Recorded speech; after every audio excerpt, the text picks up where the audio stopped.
Pensei que tivéssemos acabado de começar essa conferência e aqui já estamos.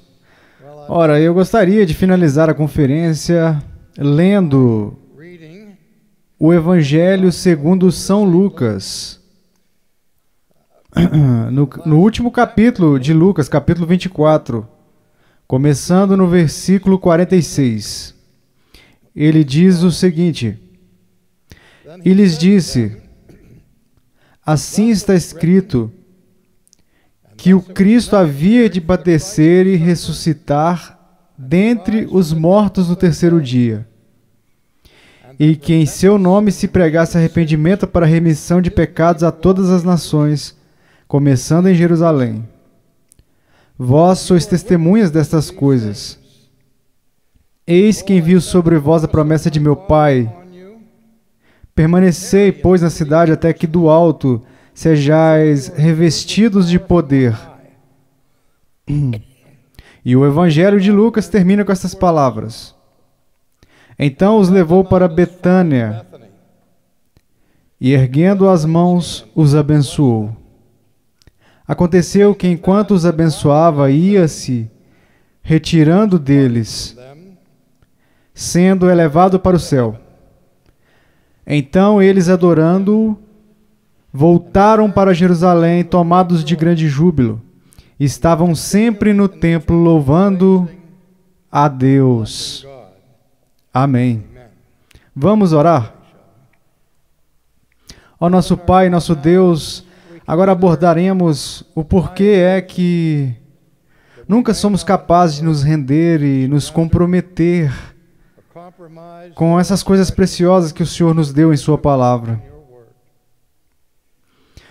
Pedimos que o mesmo Espírito Santo que inspirou o texto que eu acabei de ler possa iluminar o seu significado na nossa compreensão e usar a força dessas palavras para perfurar as nossas almas com elas, a fim de que possamos ser encorajados, para que possamos ser incentivados, cheios de poderes para permanecermos firmes na verdade de Sua palavra. Pois pedimos em nome de Jesus. Amém. Antes de irmos a este texto especificamente, eu gosto de fazer assim um reconhecimento histórico de alguns momentos para observar alguns eventos que ocorreram no período inicial da história da igreja. Especificamente, um dos momentos mais pungentes da igreja primitiva, que aconteceu na Ásia Menor, em Esmirna, no ano 155 depois de Cristo.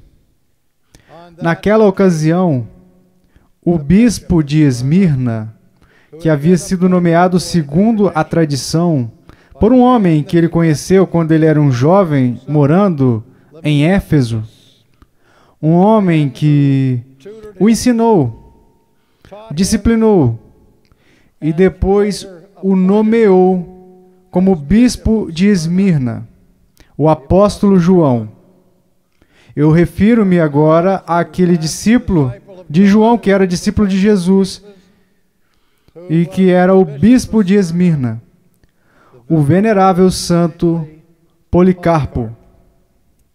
No ano de 155, durante o reinado do imperador romano Marco Aurélio, o bispo de Esmirna, Policarpo, foi preso em sua cidade natal e levado perante o procônsul Quadratus, representando o imperador. E ele estava sendo acusado, processado pela acusação de ser cristão e incitar as pessoas ao cristianismo. Portanto, contra a visão do império, da religião de Roma, e particularmente a religião do culto ao imperador. E Policarpo aguardou pacientemente em sua casa, pela sua prisão iminente, sabendo que estava para acontecer. E ele teve a visão de si mesmo em chamas. E ele testemunhou que ouviu uma palavra do céu dizendo-lhe: Policarpo, seja homem. Alguns de vocês que são estudantes da história da igreja podem avançar até o século XVI para um local lá na rua, em Oxford, Inglaterra, onde dois bispos reformados, Latimer e Ridley, foram presos e deveriam ser executados lá na fogueira em Oxford. E como eles foram amarrados à árvore e os suportes de madeira foram colocados nos seus pés, antes que a tocha acendesse aquela madeira, o bispo Latimer voltou-se para o seu chamado e disse as famosas palavras: Seja homem, Sr. Ridley. As mesmas palavras, é claro, que Policarpo ouvira no segundo século. Seja homem, Sr. Ridley. E pela graça de Deus, essa chama acenderá uma vela que trará luz para toda a Inglaterra, que nunca será extinta. E o que se seguiu imediatamente foi a queima da estaca, onde esses dois homens estavam. Agora, vamos voltar para onde estávamos. Esmirna. Quando Policarpo foi preso, ele trouxe os seus cativos para sua audiência perante o procônsul Quadratus e depois para a arena, onde as arquibancadas estavam lotadas com uma multidão hostil contra Policarpo, incluindo judeus locais que se ressentiam do ensino do cristianismo de Policarpo, bem como pagãos que o odiavam pela mesma razão. Ora, o procônsul, por um lado, não queria fazer daquele velho um mártir, tornando-o ainda mais amado pelo povo, mas também não parecia muito certo executar um homem tão velho. Não sabemos quantos anos Policarpo tinha. Sabemos que ele tinha menos de 86 anos. Algumas pessoas dizem que era exatamente a sua idade. Mas a sua resposta ao procônsul pode indicar que ele tinha mais de 86 anos. Então o representante do imperador disse a ele para negar a Cristo, para retratar a sua confissão do seu cristianismo. E Policarpo recusou de maneira educada. Ponto em que Quadratus disse: você não está entendendo. Eu tenho uma fera aqui querendo se alimentar de você, se você não mudar de opinião. A propósito, isso aconteceu depois que Roma baniu a execução através do alimento aos leões com as pessoas. Agora eles estavam mais civilizados, eles estavam queimando as pessoas nas fogueiras. Mas de qualquer forma, eu sempre me perguntei se esses leões mantinham uma conversa entre si de natureza felina. Ouço o alfa dizendo aos outros: eu espero que esse cara se retrate, ou que o procônsul escolha outra maneira de execução. Vocês se lembram do nosso antepassado leão que teve que enfrentar um como este, lá antigamente, cujo nome era Daniel? Então eu tenho certeza que aquelas bestas que estavam enjauladas no momento não queriam ter que enfrentar Policarpo, porque nada seria mais formidável do que o homem daquela força de caráter e fé. Vocês podem imaginar um leão em uma toca repleta de Policarpos.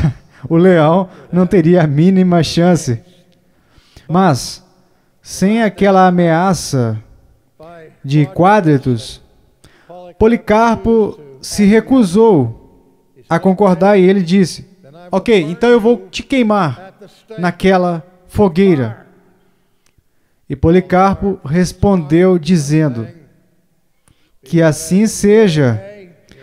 O seu fogo não irá durar mais do que 1 hora, e então será extinto. Mas o fogo que você irá enfrentar agora, sob o julgamento de Deus, nunca irá se apagar. Ora, Quadratus não gostou disso e disse mais uma vez: você pode se poupar se simplesmente fizer isso, se você disser a respeito dos cristãos: fora com os seus ateus. Porque os cristãos eram considerados ateus na medida em que não acreditavam na religião do império. Então, Policarpo disse: eu estou feliz em obedecer. E ele apontou para os pagãos no estande e disse: fora com os ateus, apontando para eles. Ora, isso realmente enfureceu Quadratus. Então, ele ordenou a execução de Policarpo, queimando-o naquela chama. Então, eles o levaram para o centro da arena. E saíram ali com pregos para pregar as suas mãos na estaca para impedi-lo de fugir do fogo. E ele disse: vocês não precisam de pregos. Eu vou ficar aqui e aceitar o que vier. Então, em vez dos pregos, eles o amarraram com cordas e o amarraram à estaca e atearam fogo. Agora, o testemunho da história. O testemunho é que quando acenderam o fogo nas estacas, as chamas foram sopradas por um vento forte, de tal forma que elas se inflaram em torno de Policarpo, mas não tocaram nele, não queimaram, nem chamuscaram nenhum fio de cabelo da sua cabeça. Então, frustrado, o carrasco pegou uma adaga e a cravou no peito de Policarpo e o matou. E mais uma vez, a tradição diz que saiu tanto sangue do seu peito que apagou o fogo dos seus pés.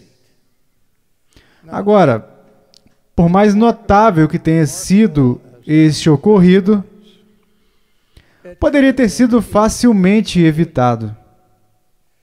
Quando Policarpo foi preso, quando ele estava sendo levado para a sua audiência perante Quadratus,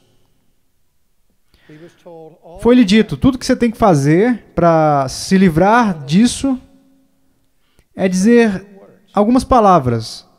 E se você disser essas 2 palavras, a sua vida, o seu ministério e tudo isso irá permanecer e sobreviver.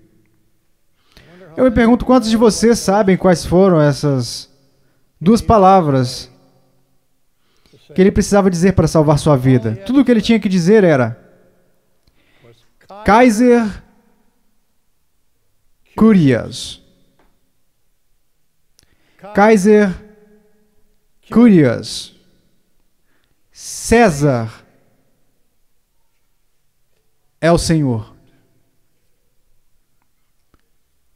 Mas Policarpo preferiu morrer sufocado antes que os seus lábios pudessem pronunciar essas palavras. E quando ele se apresentou diante de Quadratus, e Quadratus pediu que ele negasse a Cristo, ele disse: veja, durante 86 anos eu servi a Cristo. E durante todos esses 86 anos, Ele nunca me abandonou. Portanto, como eu posso abandoná-lo para me salvar? 2 palavras: Kaiser Curias. César é o Senhor. E a sua vida seria poupada. Mas em vez disso, ele manteve o credo dos primeiros anos da cristandade, antes que o credo dos apóstolos fosse escrito. Antes que a confissão de Westminster, ou a confissão helvética, ou a confissão belga fossem escritas, ou qualquer outro credo fosse escrito antes de Nicéia.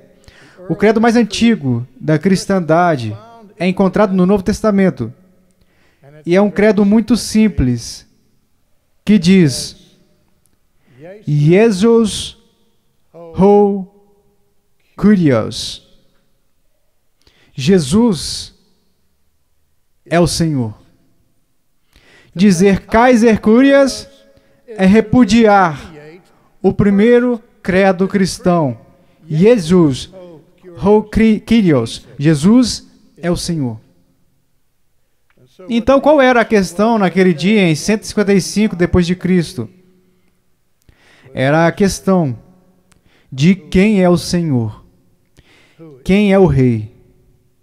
Paulo diz em 1 Coríntios que ninguém debaixo da influência de Deus, o Espírito Santo, pode dizer que Jesus é um maldito. E então ele continua dizendo que ninguém pode dizer que Jesus é o Senhor, exceto através do Espírito Santo. Ora, deixe-me comentar sobre isso por um momento. Ninguém pode dizer que Jesus é o Senhor, exceto no Espírito Santo. De tempos em tempos, os escritores das Escrituras usaram um dispositivo literário chamado de elipses, onde uma palavra ou uma ideia é omitida de ser dita de maneira explícita, mas é compreendida passivamente. E creio que esta declaração do apóstolo Paulo era elíptica quando ele disse que ninguém poderia dizer que Jesus é o Senhor, exceto no Espírito Santo. E o que é deixado de fora é que ninguém pode dizer que Jesus é o Senhor. E quer dizer isso, exceto pelo Espírito Santo. Porque o nosso próprio Senhor disse que haverá muitas pessoas que iriam fazer profissão pública e diriam que Jesus é o Senhor, e eles diriam no último dia: Senhor, Senhor, não fizemos isso em seu nome, não fizemos aquilo em seu nome. E Jesus dirá para eles: apartai-vos de mim, nunca vos conheci, malditos. Então Jesus disse que este povo me honra com os lábios, enquanto os seus corações estão longe de mim. Portanto, podemos concluir que qualquer pessoa pode de fato dizer que Jesus é o Senhor. Jesus é Senhor, sem estar no Espírito Santo. Então, tem que ser elíptico. Quando Paulo disse que naquele contexto ninguém pode dizer isso, e dizer isso, a menos que o Espírito Santo esteja neles. Agora, houve um período claro na história da igreja. A palavra poderia ter sido ainda mais literal sem as elipses. Ou seja, houve um tempo até para dizer publicamente que era o suficiente para ser morto. Então, naquela época em que Roma exigia o juramento de lealdade ao chamado do imperador, Kaiser Kyrios, era preciso ser um verdadeiro crente nessa luz para dizer: Jesus ho Kyrios. Ora, novamente, antes de chegar a esse texto, deixe-me explicar por um momento o que significa a afirmação Jesus ho Kyrios. Jesus é o Senhor. Essa palavra Kyrios, que encontramos no Novo Testamento, que é traduzida para a palavra portuguesa Senhor, tem múltiplos significados. Na verdade, há 3 significados básicos da palavra grega Kyrios, que nós encontramos nas Escrituras. Há o significado genérico disso, onde o termo Kyrios significa simplesmente Senhor. Algumas vezes você irá encontrar pessoas vindo até Jesus que não sabem nada a respeito dele e dizem: Senhor, nós ouvimos a respeito de você. E diz: como eles sabem quem ele é? Ora, provavelmente, contextualmente, tudo o que eles estão dizendo é um Senhor, forma formal. Mas mesmo a palavra Senhor na nossa própria língua pode ter um significado simples e de reunião geral, ou pode ter um significado especial. As pessoas me chamam de Senhor o tempo todo, mas nunca fui condecorado pela rainha da Inglaterra. Portanto, eu não sou conhecido como Senhor Arcis Pro, apenas Arcis Pro. Portanto, há esse significado comum. O significado secundário no Novo Testamento do termo Senhor Kyrios é o termo usado para descrever alguém que era um proprietário de escravos. Paulo, por exemplo, se identifica como Paulo, um escravo de Jesus Cristo, um doulos de Jesus Cristo. Você não poderia ser um doulos a menos que houvesse um kurios, que o possuísse ao te comprar. Então, Cristo é chamado de kurios, no sentido de que ele nos resgatou da escravidão do pecado e de Satanás. E agora, pelo seu sangue que nos comprou, somos seus servos ou escravos. Então, nesse sentido, Cristo é o nosso Senhor. Vocês não são seus senhores, vocês foram comprados por preço. Foi-nos dito, e esse preço é o preço pago por Jesus, o nosso Senhor.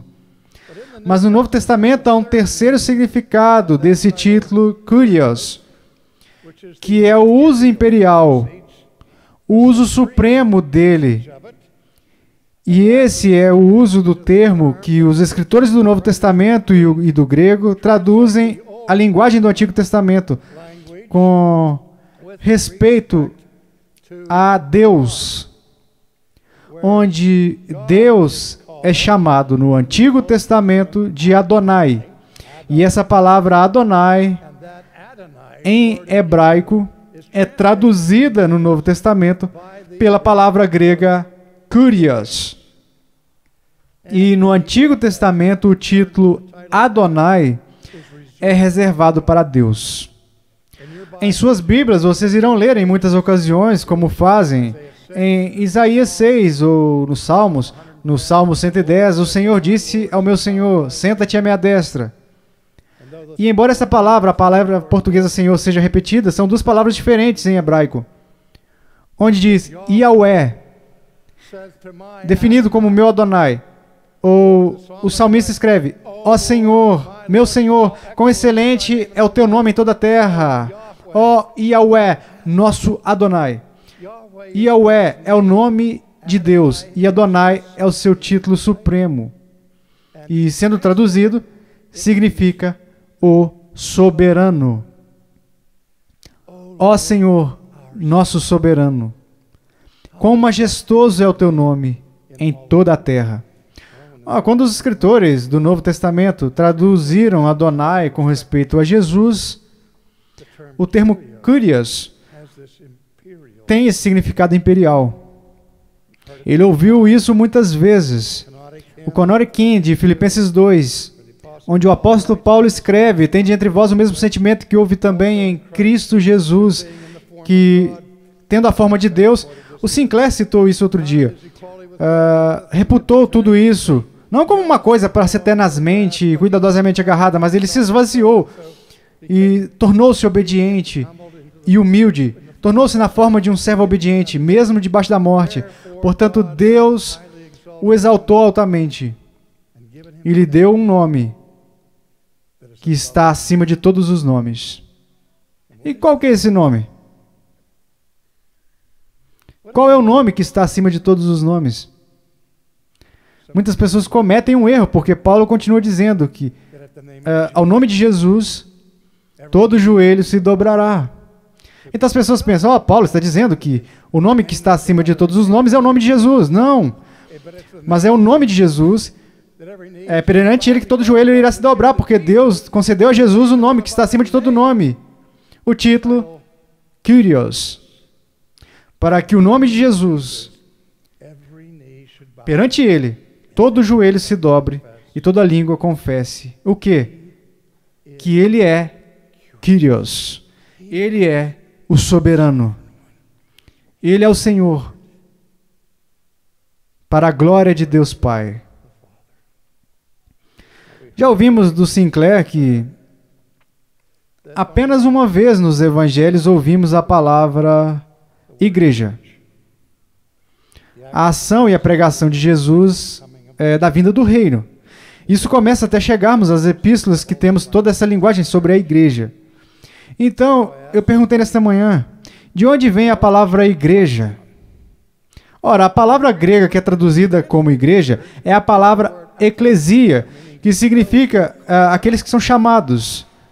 Mas, etimologicamente, a palavra portuguesa igreja vem de uma palavra grega diferente. A mesma palavra que é usada para nos dar a palavra holandesa para a igreja, que é kerk. Você tem o escocês kerk, o alemão Kresha, e assim por diante. E você vê que tem o mesmo som de K ou som de CH, sempre com uma vogal diferente depois do R no meio. Eles são todos derivados da palavra grega kuriokei.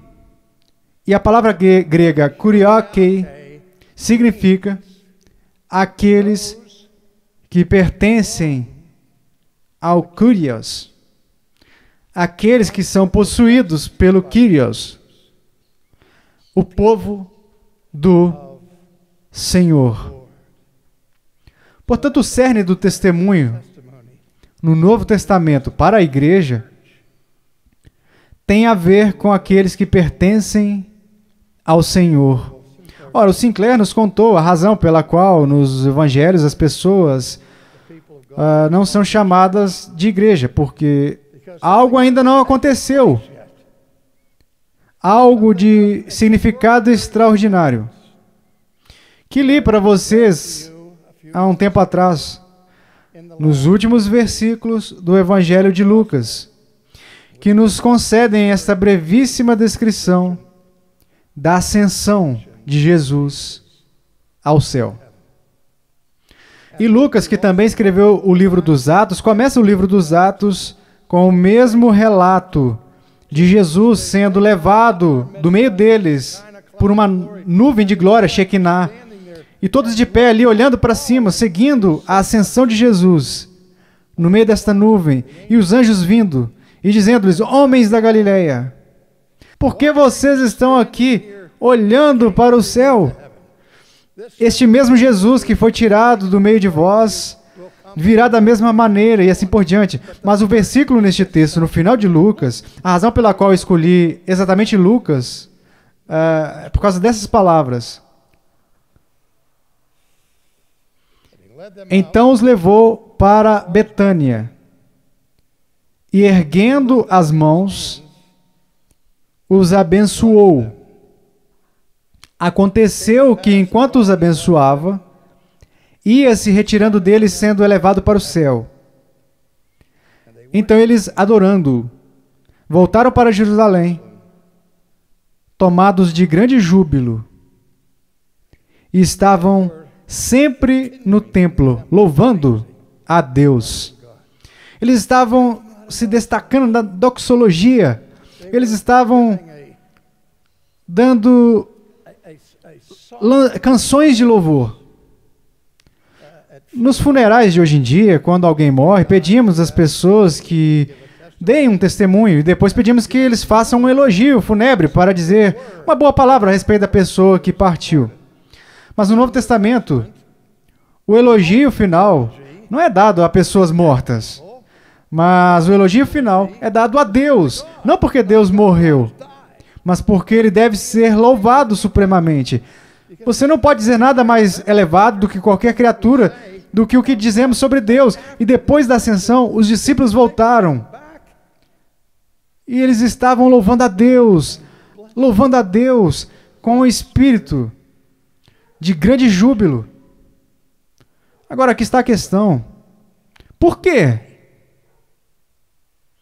Na primeira vez, Jesus lhes disse que estava indo embora. Eles ficaram mergulhados à beira do desespero. E eles foram dominados pela tristeza. Oh, Jesus, não fale sobre ir embora. Não podemos sequer suportar a ideia de não ter o Senhor no nosso meio. Por favor, não vá embora. E como o Sinclair também nos disse, quando Jesus lhes disse que iria para Jerusalém para sofrer e morrer, Pedro o repreendeu. Não, Senhor. A ideia da humilhação de Jesus e a sua partida era o pior de todos os conceitos possíveis. Shakespeare falou a respeito. A partida é uma tristeza tão doce. O quê? Eu me lembro de em 1942, quando eu era um menino, eu tinha 3 anos. E o meu pai estava pronto para embarcar para a Europa, para o teatro europeu. E hoje ele está partindo. E aí ele teve que pegar um ônibus que estava a cerca de um quarteirão da nossa casa. E depois que ele deu um beijo de despedida na minha mãe e na minha irmã, ele me deu um privilégio indescritível de andar com ele, segurando a sua mão, enquanto ele tinha, como vocês chamam essa coisa? Uma mochila no ombro, e me segurando na outra mão. E juntos nós caminhamos até o ponto de ônibus. E eu nunca vou me esquecer. As portas se abriram, o meu pai se virou, me beijou e me disse: seja um bom soldado. E ele se virou, pegou a sua mochila e entrou no ônibus. Aquela porta dobrável fechou e eu fiquei lá como um menino de 3 anos assim, ó, cumprimentei o meu pai. E o ônibus o levou embora. E não havia doçura nisso. Havia algum orgulho. Mas eu observei aquele ônibus partindo até não poder mais enxergá-lo. E mesmo com 3 anos de idade, eu tive a sensação de que aquele era um momento de crise. E talvez eu nunca mais o visse. A Vesta e eu estamos casados há mais de 52 anos e meio. E ficamos juntos por 8 anos antes disso. Portanto, estamos juntos há mais de 60 anos. Ela me disse nessa manhã, já chega. Quando estávamos indo juntos, passando por esses 8 anos, 6 desses 8 anos, nós estávamos indo para escolas diferentes. E é claro que ela estudou em uma faculdade diferente da que eu estudei. E, portanto, a única vez que havia era durante as férias. E quando chegava a hora de voltar para a faculdade, eu a levava até a estação Greyhound, no centro de Pittsburgh. Eu ajudava com a bagagem, colocava a bagagem no ônibus. Então eu ficava atrás e eu observava a minha amada embarcando no ônibus. E eu ficava olhando para aquele ônibus, saindo da estação, e eu ficava ali, até não conseguir mais enxergar o ônibus. E eu pensava que a separação era uma tristeza tão doce. Onde está a doçura? Isso é o que é surpreendente sobre este texto. Que quando Jesus partiu, os discípulos ficaram olhando para o céu, observando a glória Shekinah, observando a sua partida. E você poderia pensar que a próxima linha que Lucas iria escrever seria que eles voltaram para Jerusalém chorando, pranteando, dando até convulsão por causa de tanta tristeza. Não! Eles voltaram saltando seus calcanhares, saltando de alegria, regozijando-se de grande júbilo. Por que eles estavam se regozijando? Eles não estavam alegres porque Jesus estava indo embora. Eles estavam alegres por saber para onde ele estava indo. E entenderam o que Jesus lhes havia dito. É melhor para vocês se eu for do que se eu ficar. Porque ele não estava simplesmente ascendendo no sentido de ir para o céu. Porque ele mesmo disse que ninguém ascende aos céus, exceto aquele que desceu do céu. De modo que o termo ascensão no Novo Testamento significa muito mais do que simplesmente subir, e ainda significa mais de fazer algo acontecer. Significa ir para a sua coroação. Ir para o seu revestimento. Ir para a sua posse, para receber o reino, que não é deste mundo, mas que está sobre este mundo. Passamos por essa recente eleição, onde as pessoas estavam todas preocupadas com quem estaria na Casa Branca, quando, em última análise, o que importa é quem está sobre a Casa Branca, não quem está na Casa Branca. E naquele dia, Jesus ascendeu à destra de Deus, onde foi, consagrado pela autoridade de Deus Pai, coroado como rei, o Rei dos Reis e Senhor dos Senhores. Nada melhor do que saber que Jesus, como Kyrios, que Jesus é o Senhor, pela autoridade do Deus Pai, elevado à destra, governando toda a criação. Ora, lemos em Lucas e lemos em Atos a respeito deste lado da ascensão. Mas eles leem da perspectiva do outro lado. Temos que ir ao livro do Apocalipse, onde lemos no capítulo 5, e eu não vou passar por todo o capítulo 5, onde João, no caminho de Moisés, nos deu essa visão das câmaras internas do paraíso, a própria presença do trono de Deus, onde primeiro eles procuram um leão e depois um cordeiro que foi morto, que abre os livros, onde estavam todos os segredos. Este é o Cristo ascendido, vindo ao céu, o outro lado da jornada. E qual é a resposta? Versículo 11, capítulo 5. Vi e ouvi uma voz de muitos anjos ao redor do trono, dos seres viventes e dos anciãos, cujo número era de milhões e milhares de milhares, proclamando em grande voz: digno é o Cordeiro que foi morto de receber o poder e riqueza e sabedoria e força e honra e glória e louvor. Então ouvi que toda criatura que há no céu e sobre a terra, debaixo da terra e sobre o mar, e tudo o que neles há, estava dizendo: